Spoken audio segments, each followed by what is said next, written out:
The following video is for informational purposes. The reality of the elite secret government controlling things behind the scenes should be no secret, yet it is. The concept of a New World Order is nothing new. It's been in the works for quite some time. Yet the majority of the public has no idea what's going on or why, and they are content in their bubbles. As a disclaimer, I must say at this point that I do not believe anything happening in current events has anything to do with fulfilling a prophecy in the Bible or any other prophetic scriptures. If that sounds insane to you, I advise you to look into preterism. It's the only thing that makes sense of the scriptures in their context and doesn't make Jesus out to be a false prophet and a liar. But that's for another video.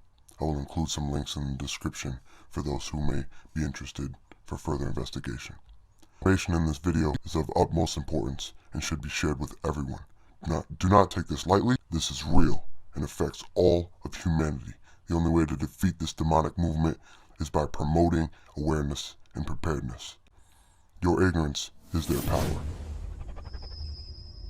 I had planned another closing message, but I feel compelled to say what I'm about to say. Now, I risk sounding like a conspiracy theorist, but it's no longer a theory. What I'm about to say is fact. The secret organizations of the world power elite are no longer secret. They have planned and are now leading us into a one-world communist government.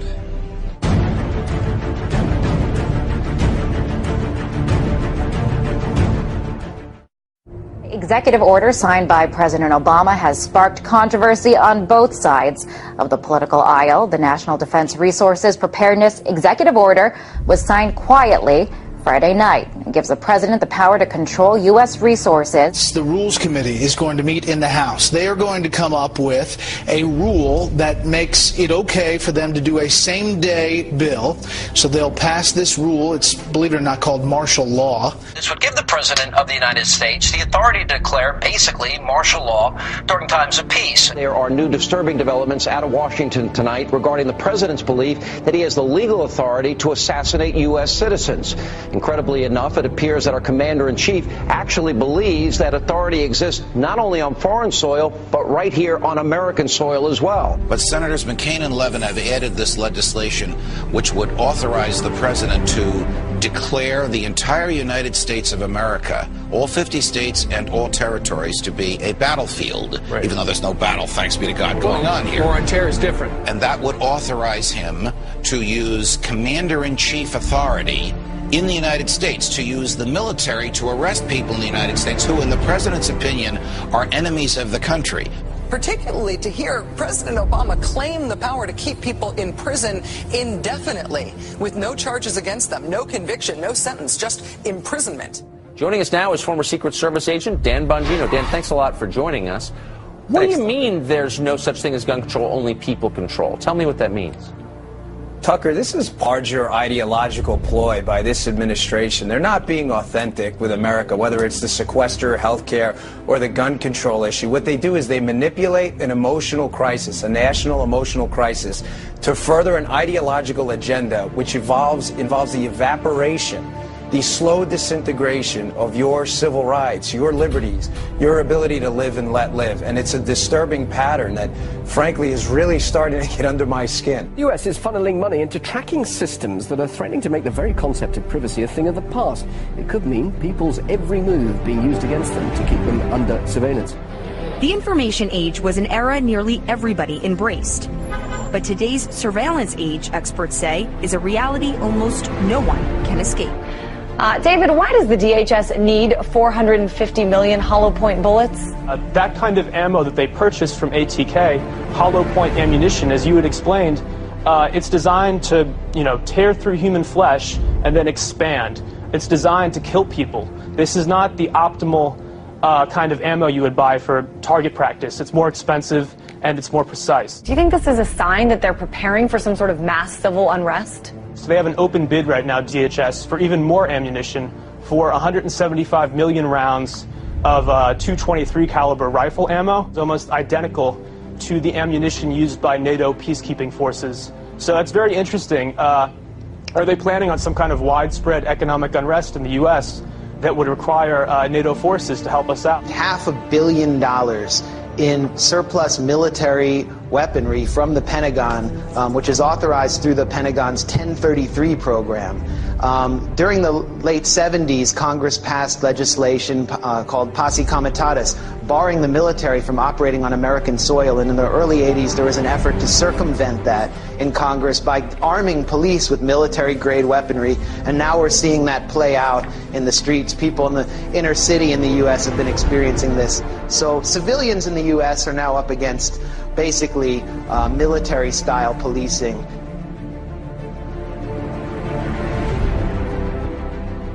The battle against terrorism involves all of us. Everybody in this country is a potential terrorist. The Department of Homeland Security sent to law enforcement agencies across the country warning about the potential for an increase in right-wing extremist activity. It warns about groups and individuals dedicated to single issues like abortion, immigration, and gun rights. Tonight, our focus is on every American's right to freedom of expression and freedom of religion. It's the Christians who are under siege by government officials and anti-religion groups who think Christmas and Christianity have no business in the public arena. The Department of Defense has just issued a new list of extremists that should be watched. And on that, in fact, number one, past the Muslim Brotherhood and past Hamas, Hezbollah, number one, evangelical Christians. We begin tonight with a newly leaked U.S. Army military police training manual for what they are calling civil disturbance operations. The Army manual outlines the plan to kill rioters and demonstrators in America. That's right, they have plans to confiscate our firearms and kill American citizens on U.S. soil. This during a mass civil unrest, I guess, shooting innocent civilians perhaps. And it goes on to describe how prisoners will be processed through internment camps. Wow. So there you have it. Our own military being trained for armed conflict with U.S. citizens. They're being trained to confiscate our guns in preparations to process us into camps during civil unrest. A pretty scary scene along the Chicago River turns out to be a military training exercise. There was nothing routine that folks reported about seeing the jarring as they witnessed the jarring scene of at least 3 Black Hawk helicopters flying at times in close order formation. Just in, a military drill in downtown Miami, complete with these Black Hawk helicopters, elite soldiers, and police officers swarming the street. Take a look, swing back over here. This may be involved in this training or not. Again, let me tell you what all of this is that we know of. It's a joint military training exercise involving local police, also military. Sight of Army helicopters and the sound of gunfire created a lot of concern this afternoon in one Houston neighborhood. There were armed men in fatigues, plenty of weapons, and what many thought were real live rounds.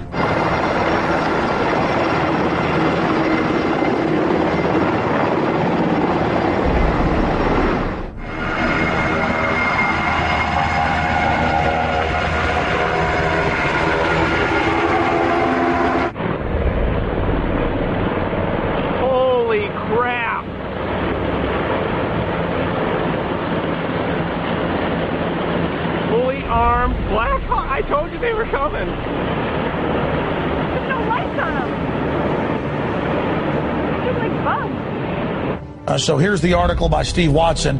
Military helicopters conduct covert exercises over U.S. bank buildings.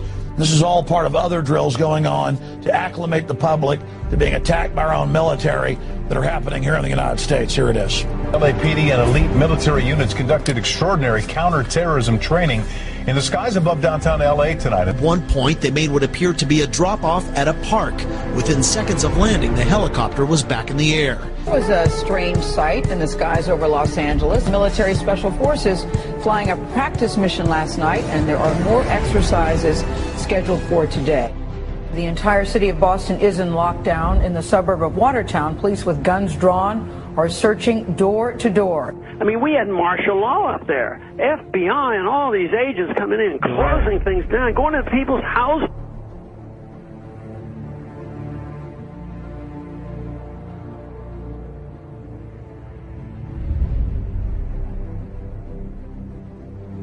Mr. President, I do want to get right to the news of this week. Sure. The terrorism in Boston. Yeah. Many people have wondered if it took you right back to 9/11 when you heard it. Well, at first, I was deeply concerned that there might have been a organized plot. I don't know all the facts. I don't think we all know all the facts, but I was deeply concerned that this could have been, another.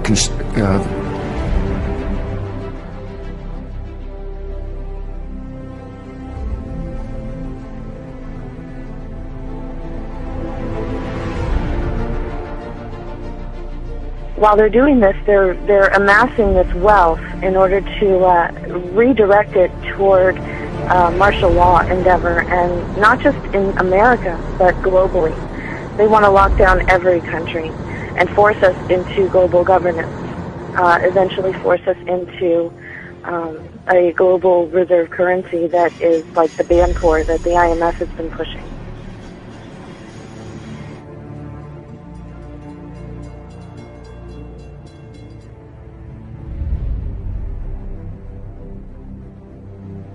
And those people who have been yelling, "Oh, the UN's going to take over global conspiracy government," theorists. They've been crazy, but now they're right. Yeah, well, when It's happening. When Geithner said he would be open to the idea of a global currency last week, those conspiracy people had said and suggested that for years. You're not wrong. And when massive foreign trade deals are made, they are done in U.S. dollars, which serves as the world's reserve currency. Now the UN is backing a plan to change all of that and create a new global currency. There is a global meltdown coming. It is a global depression, and one world currency and one world financial system is the end game. China said last week they want one global currency. France said yesterday or the day before that they want one world order, a new world order, at the end of this event. U.S. State Department, the Federal Reserve, even the EPA are sending billions of dollars overseas, and many economic and political decisions made in the United States just don't benefit us. They benefit a would-be one-world government. Because of the programs like this and just the fiscal conditions that we're in, it feels like there's a greater sense of urgency to get to that one-world government. Do you feel like the Obama administration may actually be hitting the gas rather than the brake pedal when it comes to this? To answer your question, absolutely. I think Obama's got his foot on the gas pedal and is going full speed ahead with taking us towards a global government. Oil looks higher, gold looks higher, currencies look weaker, all for the reasons that we talked about before. I mean, you've got huge wage disparities. I don't know how that inevitably resolves itself. It may resolve itself in some type of a global currency crisis. And then if the global currency crisis unfolds, then inevitably you get, I guess, an alignment under a global world government, a new global currency, and a new world order. If the feds do not stop the wild spending and do not reform Medicare and Social Security, the U.S. dollar will collapse. That means that all of our savings, all of our investments, our homes, and everything else will blow up before our eyes.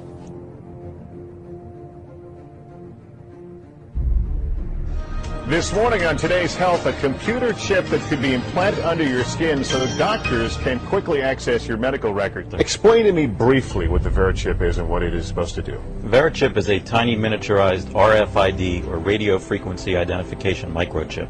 It's 11 millimeters by 1 millimeter.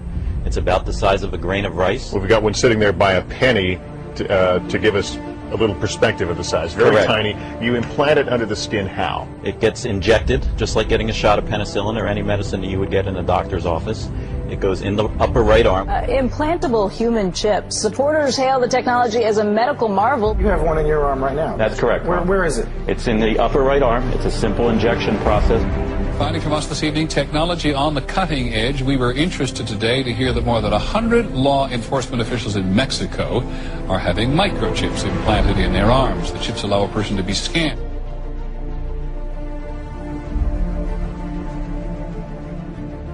The ultimate goal that these people have in mind is the goal to create a one-world government. run by the banking industry, run by the bankers. The whole agenda is to create a one world government where everybody has an RFID chip implanted in them. All money is to be in those chips, right? There'll be no more cash. If you're like me or you, and you're protesting what they're doing, they can just turn off your chip, and you have nothing. You can't buy food. You can't do anything. It's total control of the people. And that chip's connected to a database that has your purchasing records, what you do, what everything. you sell. Everything is in there, you know? And so they want a one world government controlled by them, everybody being chipped, all your money in those chips, and they control the chips, and they control people, and you become a slave, you become a serf to these people. That's their goal. Okay, look, the CIA has done in this country, what they've done to us is unbelievable. Look at the terrorist acts that have occurred. The CIA behind most, if not all of them.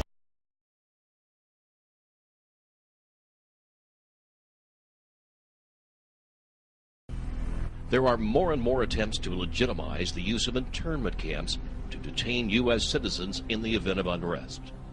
We watch our leaders in Washington slowly pass bills that label ordinary Americans as thought criminals and potential domestic terrorists for simply questioning the actions of their government. We see third-party candidates and their impassioned supporters listed in secret government reports that call their allegiance into question and brand them as fanatics and extremists. FBI and Homeland Security documents classify homeschoolers, gun rights activists, some veterans, and anti-abortionists as threats against the existing social and political order, by default creating an entire nation of radicals and revolutionaries where everyone is a suspect, equally guilty until proven otherwise. And what is the solution to deal with these people? The same way as every other totalitarian regime throughout history: marginalize their activities, then lock them up. Prisons are being built, internment camps constructed, and laws passed that deal severely with anyone who dares to step out of line or ask too many questions. There are approximately over 600 prison camps in the U.S., all fully operational and ready to receive prisoners. They are all staffed and even surrounded by full-time guards, but they are all empty. These camps are to be operated by FEMA should martial law need to be implemented in the United States. The camps all have railroad facilities, as well as roads leading to and from the detention facilities. Many also have an airport nearby. The majority of the camps can house a population of 20,000 prisoners. Currently, the largest of these facilities is just outside Fairbanks, Alaska. The Alaskan facility is a massive mental health camp and can hold approximately 2 million people. One possible FEMA camp has been rumored for years to be at an Amtrak train repair center located in Beech Grove, Indiana. While stories and web videos have attempted to report suspicious activities, the conclusion, when honestly investigated, is that there really is not any internment camp there. Approximately 600 employees work there daily. We uncovered no unusual buildings, equipment, or personnel.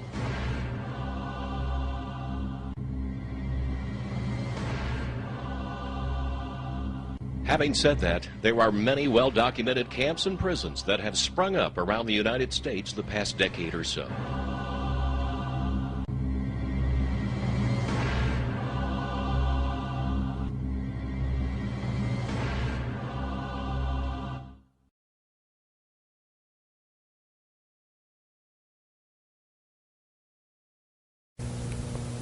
Not too long ago, I talked with Dale Bohannon, whom I've known since, I guess, the mid-1980s. And he told me something very interesting that he found back in the fall of 2000 while he was on a business trip. Listen to this, folks. I was pulled to the side road, which was a new cut gravel dirt road in front of a business, a builder supply business, actually top-notch builder supply in Madison, Georgia. To my right, this was previously was a soybean field, and this little new cut road divided this field, and the right side of the road was filled with which I thought was portable toilets. So I never looked at them that close. Same in color, maybe black, but which was an odd color. And I was sitting there going over my notes, and a van pulled alongside of me that turned out to be the property owner. And he greeted me, and he was by himself, and so we had a good little dialogue there, and I asked him about the field of black boxes.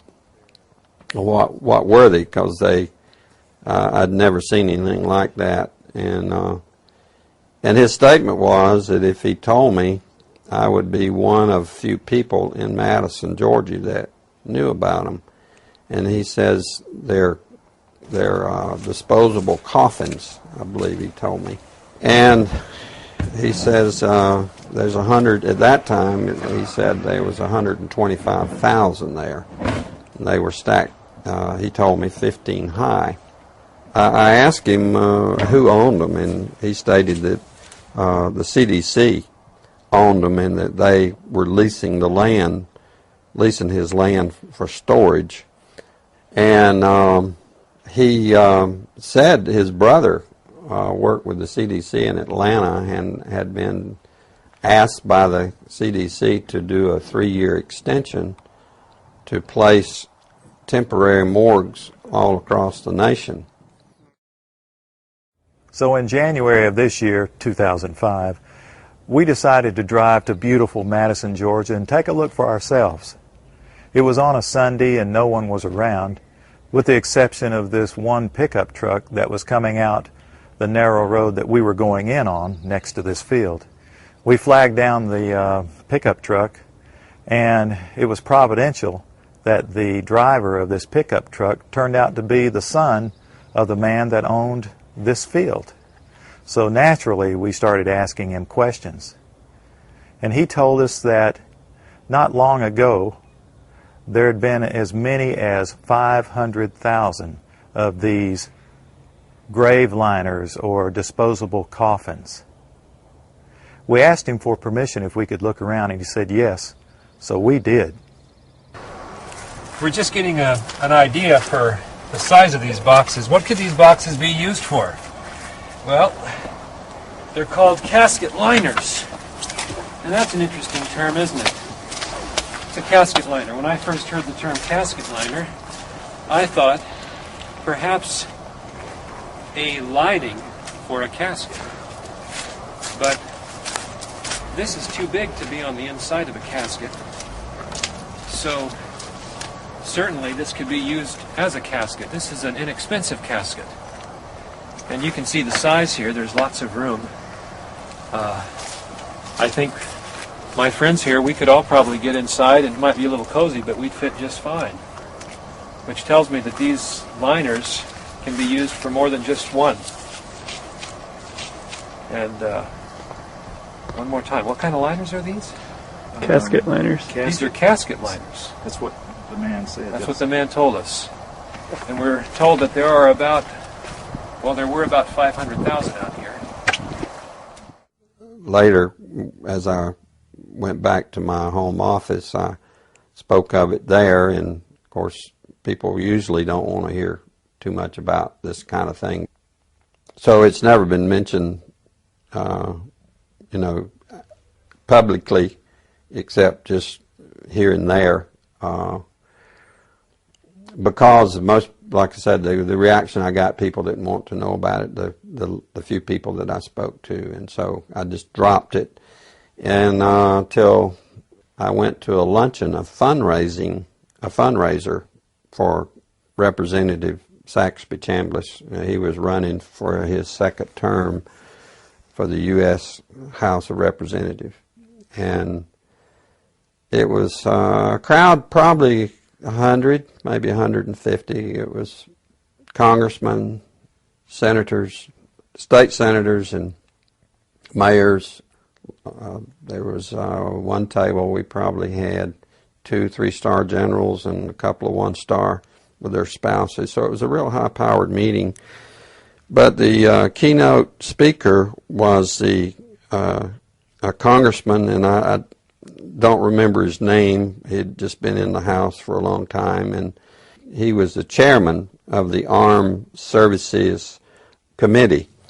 And so he just spoke in behalf of Representative Chambliss and the importance of having him on board to be reelected due to our threats. But it had to do with the nuclear devices that was missing from the old Soviet Union and that had gotten into terrorist hands, and it was, the emphasis was on the critical state that we face in this country, and he said we could lose tens of millions of people in the next decade, and he used those terms, due to a nuclear strike on U.S. soil. And I was sitting there, and it became very clear to me that that could very well explain why just weeks, I mean, could be 2 to 3 weeks prior to that meeting, that I had stumbled upon these, at that time, 125,000 disposable liners or caskets or coffins or whatever that could be termed as in that soybean field in Madison. Some people believe we are part of a secret cabal working against the best interests of the United States, characterizing my family and me as internationalists, and of conspiring with others around the world to build a more integrated global political and economic structure. One world, if you will. If that's the charge, I stand guilty, and I am proud of it. That's David Rockefeller telling you he wants this New World Order. Well, he didn't say New World Order.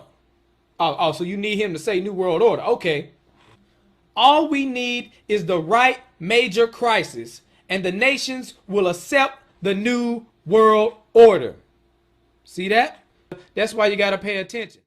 You were both in Skull and Bones, the secret society. It's so secret we can't talk about it. What does that mean for America? The conspiracy theorists are going to go wild. I'm sure they are. I don't know. I haven't seen the web. Number 322? First of all, he's not the nominee. And, look, I look forward... Are you prepared to lose? No, I'm not going to lose. You both were members of Skull and Bones, a secret society at Yale. What does that tell us? Not much, because it's a secret. Is there a secret handshake? Is there a secret code? I wish there were something secret I could manifest. 322, a secret number? There are all kinds of secrets.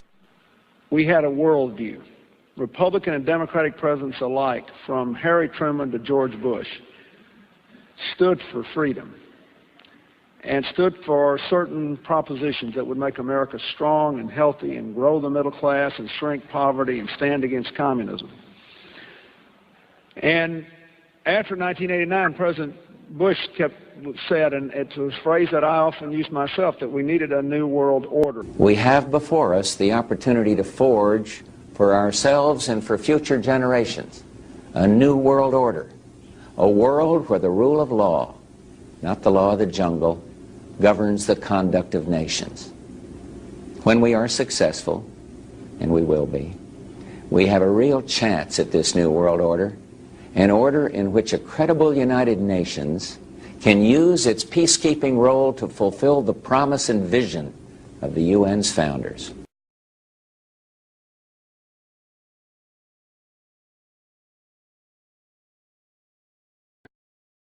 The affirmative task we have now is to actually create a new world order. If you go outside the city of Atlanta, go east about 60 or 70 miles to the town of Elberton, and then go north on Highway 77 about 10 miles, you'll find off to the right what's called the Georgia Guidestones.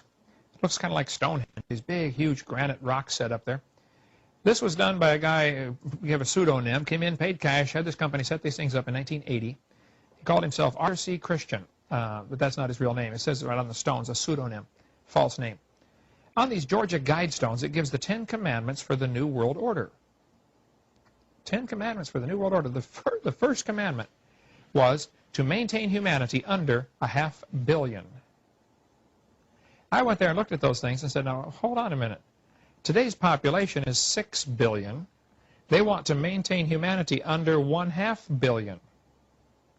Looks like a lot of people got to die for their plan to work, which is, by the way, the plan.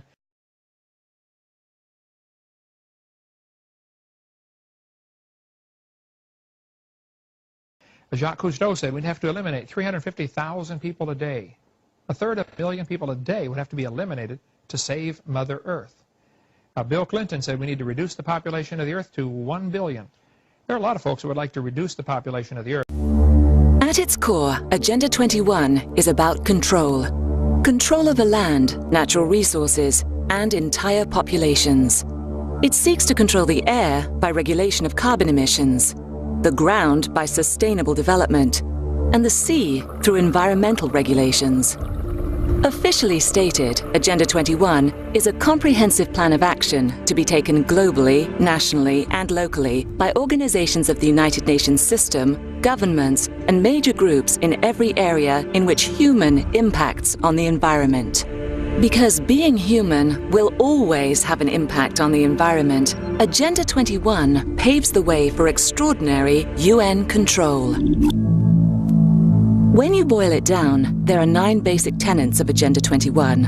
Move citizens off private land and into urban housing. Create vast wilderness spaces inhabited by large carnivores. Eliminate cars and create walkable cities. Support chosen private businesses with public funds for sustainable development. Make policy decisions that favor the greater good over individuals. Drastically reduce the use of power, water, and anything else that creates carbon pollution. Use bureaucracies to make sweeping decisions outside of democratic processes. Increase taxes, fees, and regulations. And finally, implement policies meant to incentivize a reduced population. This equation has 4 factors, a little bit of multiplication. So you've got a thing on the left, CO2, that you want to get to 0.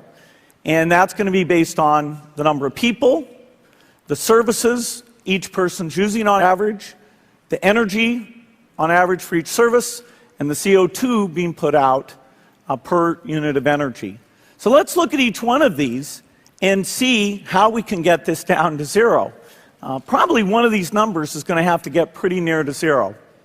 That's back from high school algebra. But let's take a look. First, we've got population. The world today has 6.8 billion people. That's headed up to about 9 billion. Now, if we do a really great job on new vaccines, health care, reproductive health services, we could lower that by perhaps 10 or 15%.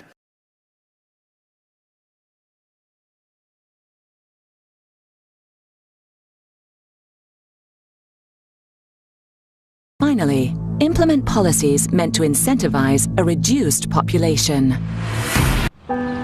The Earth just cannot handle the sheer number of humans who live here. Something has to give. And I believe that it's up to us who have lived a good life to make sure that our children will have the opportunity to live good lives too. I have lived a good life. I have lived a good life. I have lived a good life. I have lived a good life.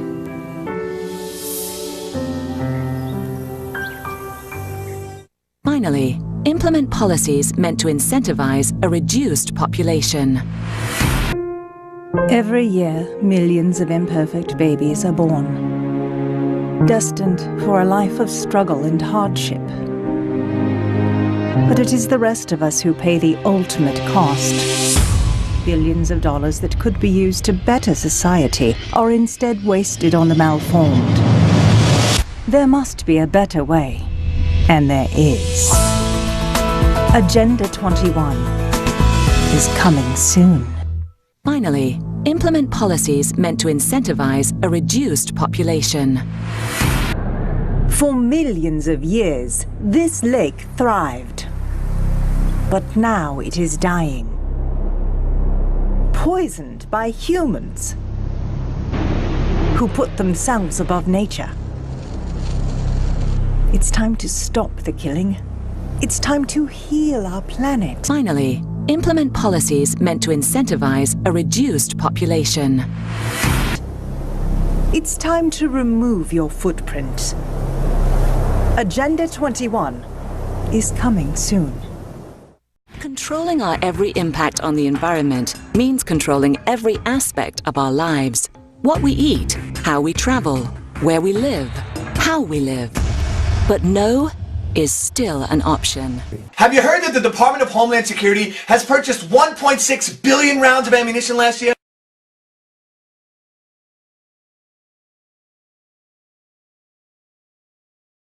I mean, that's going to cost millions and millions of dollars. Correct me if I'm wrong, but isn't this country broke? I mean, you turn on the TV, you hear how we're laying off air traffic controllers, how people are going to die because of it. I mean, Harrison Ford is in a tizzy, and we're spending this much money on bullets? Do you know that 1.6 billion rounds of ammunition is enough to fight a 20-year war and still have bullets left over? My question is, who is the Department of Homeland Security planning to shoot? Do you realize that over the past couple of months, our government has tried to pass bills through Congress allowing them to arrest American citizens without due process, allowing them to kill American citizens without due process? And it's got the 5 regions for the FEMA camps, and it talks about barricades and barbed wire and armed guards, and it says that they've built the camps and that now they need to get ready to staff them, and that they need to be ready within a 72-hour period. And so I want to challenge everybody to call their friends and their families now and realize that the new economy is to put tens of millions of people, we already have the biggest prison population in the world, in this archipelago, this giant chain of facilities all over the country. The following video details the contents of a Department of Defense document entitled Internment and Resettlement Operations, also known as FM 3-39.40. The document is 325 pages long and it is signed by Joyce E. Morrow, Administrative Assistant to the Secretary of the Army. It was created in 2010, however, has just been recently leaked to the public via the internet and can now be downloaded from multiple sources. In the description below, you'll find a download link for the document. I strongly encourage you to download it yourself and to verify everything that's being said here. The document outlines military procedures for internment and resettlement of civilians, and it describes the layout and the administration of these internment camps. It clearly states on page 38 that it applies within U.S. territory, and it specifically addresses the detainment of U.S. citizens, as is indicated by the identification procedures for new prisoners on page 146, which states that social security numbers are to be recorded alongside their photograph and fingerprints. Included in the list of organizations which may be involved in these internment operations are the Department of Homeland Security, FEMA, the Department of Defense, and the United Nations. On page 56, the document outlines the responsibilities of psychological operations officers within the camps, among which it states that a PSYOP officer develops and executes indoctrination programs to reduce or remove antagonistic attitudes and identifies political activists. On page 281, the document goes into more detail regarding the role of psychological operations within the camps, specifically in regards to pacifying the population and ensuring cooperation. On page 238, it gives the conditions for the use of deadly force in such camps. Among the justifications for lethal force, it includes to terminate an active escape attempt. That point right there should make it clear that these camps are not benevolent disaster relief type facilities. On page 244, the document calls for the use of snipers during riots to, quote, scan a crowd and identify agitators and riot leaders for apprehension and fire lethal rounds if warranted. On page 260, it shows the basic layout for a facility focusing on detainment. It is depicted with interrogation areas, tribunal areas, and mortuaries. Each detainment facility is designed to hold 4,000 prisoners, and they are depicted with multiple levels of barbed wire separating compartments within the facilities, with a double barbed wire fence enclosing them, and watched over by 24 guard towers. On page 261, the document depicts the layout for what they call civilian resettlement facilities, which are designed to house 8,000 people. Though it uses the word resettlement, the plans show multiple levels of barbed wire dividing the sections of the facility, with double barbed wire fencing on the outside, as well as 16 guard towers. On page 262, the layout for facilities designed for what they call non-compliant prisoners is shown. These camps are designed to hold up to 300 prisoners, they have 3 interrogation centers, and are guarded by 13 guard towers. Now, if there's any question whether these plans are active or just theoretical, this should be settled by the fact that the U.S. Army has been running ads for job positions in these camps since 2009, and apparently, they're still hiring. Once again, if you look in the description, you'll find all the links you need to verify this information. It's important to note here that this document was created in 2010, which was under the Obama administration, and it predates the NDAA of 2012, which authorized military detainment of U.S. citizens. This clearly shows a long-term agenda at work.